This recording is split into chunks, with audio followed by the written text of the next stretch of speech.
Mastering time. Reading analog clocks in English. Hello, English learners. Today, we're diving into a fascinating aspect of everyday language, telling time, and specifically, how to read an analog clock. In our digital world, this might seem a little old-fashioned, but knowing how to read an analog clock is still an essential skill. It not only improves your understanding of English but also sharpens your cognitive abilities. So let's not waste another minute and jump right into it. Before we start reading the clock, let's familiarize ourselves with the basic elements of an analog clock.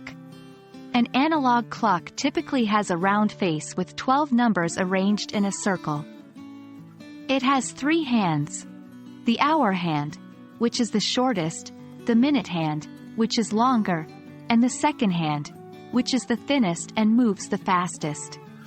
The hour hand points to the current hour, the minute hand points to the minutes passed within that hour, and the second hand counts the seconds within a minute.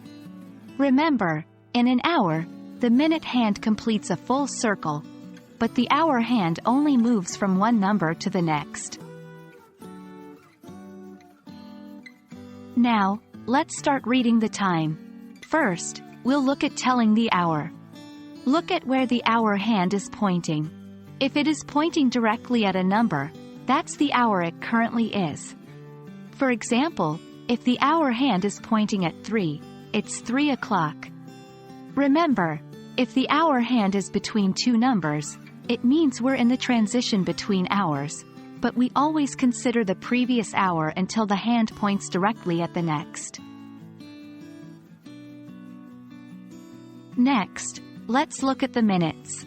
The minute hand tells us how many minutes past the hour it is.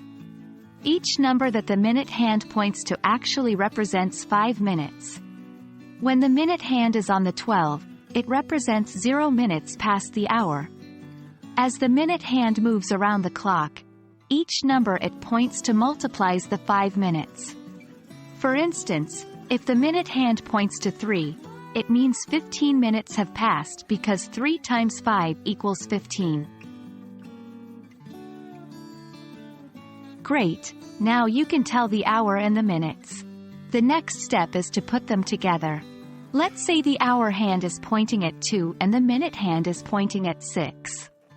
We've learned that this means it's the second hour and 30 minutes have passed.